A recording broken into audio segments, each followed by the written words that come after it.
Hey, good Monday morning, friends. It's Joe. Welcome to my scripture reflection for Monday, May the 20th. As you can see behind me, it's a sunny, bright day here in the Northeast, one that should be enjoyed. Sometimes the sun just doesn't shine on us, literally and figuratively. In those moments, we have to do what we need to do to make the most of it, as I always say. But for these days that really the sun is shining and all seems to be okay, and we need to roll that forward and keep ourselves in a positive momentum. So I ask you to do that on this Monday morning. And with that, I will ask you to quiet your minds and hearts as we prepare to hear today's gospel, which is from St. John, chapter 19, verses 25 to 34. Standing by the cross of Jesus were his mother and his mother's sister Mary, the wife of Clopas, and Mary of Magdala. When Jesus saw his mother and the other disciple there whom he loved, he said to his mother, "Woman, behold your son." Then he said to the disciple, "Behold your mother." And from that hour the disciple took her into his home. After this, aware that everything was now finished, in order that the scripture might be fulfilled, Jesus said, "I thirst." There was a vessel filled with common wine, so they put a sponge soaked in wine on a spring of hyssop and put it into his mouth. When Jesus had taken the wine, he said, "It is finished." And bowing his head, he handed over his spirit. Now, since it was preparation day, in order that the bodies might not remain on the cross on the Sabbath, for the Sabbath day of that week was a solemn one, the Jews asked Pilate that their legs be broken and they be taken down. So the soldiers came and broke the legs of the first and then of the other one who was crucified with Jesus. But when they came to Jesus, they saw that he was already dead. They did not break his legs. But one soldier thrust his lance into his side, and immediately blood and water flowed out. So, in the scene of this gospel, we have something that we can all relate to. It is a moment where a loved one is passing away. We have people who are gathered that love that person, and then the impending funeral and things that follow.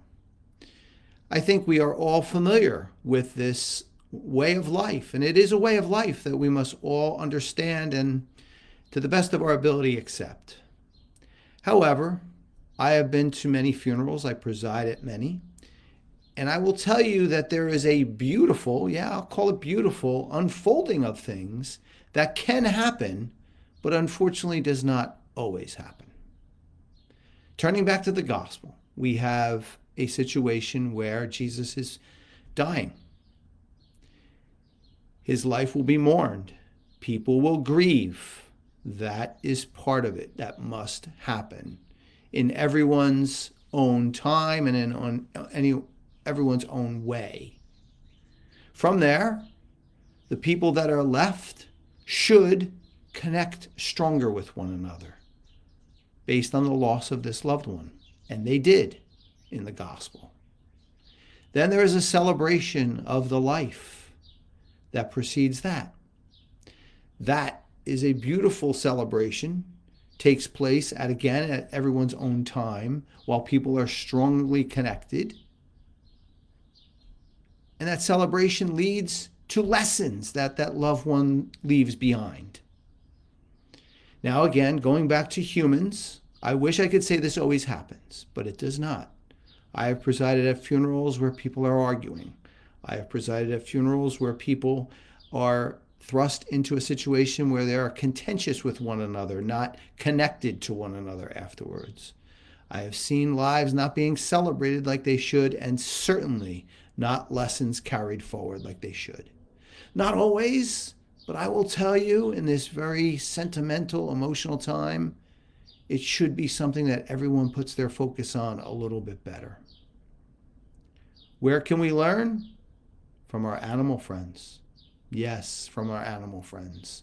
I too have had the losses of several beautiful, beloved animals in my life, and I've heard of stories. I've presided at animal celebrations and funerals.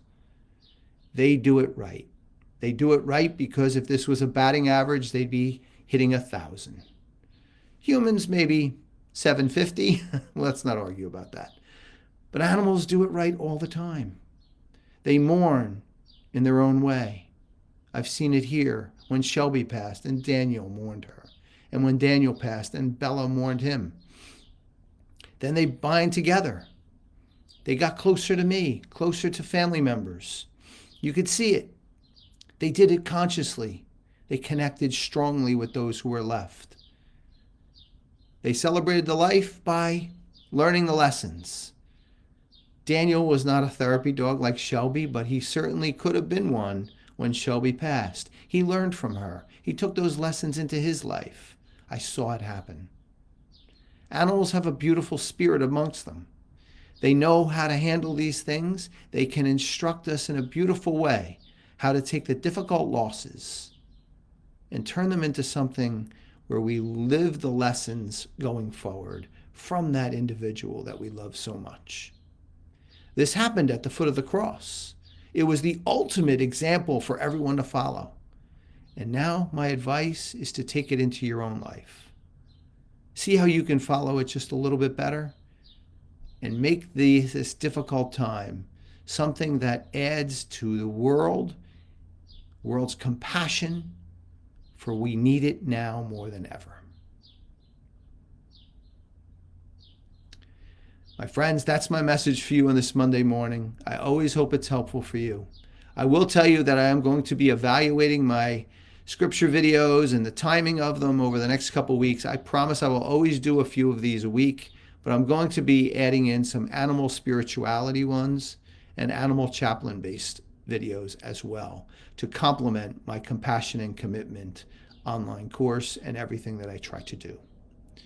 I always say that I welcome your comments and your thoughts. I always say that I appreciate you being here, and I say it because I mean it. I want you all to have a wonderful Monday, and I hope to see you back here soon. Take care, everyone.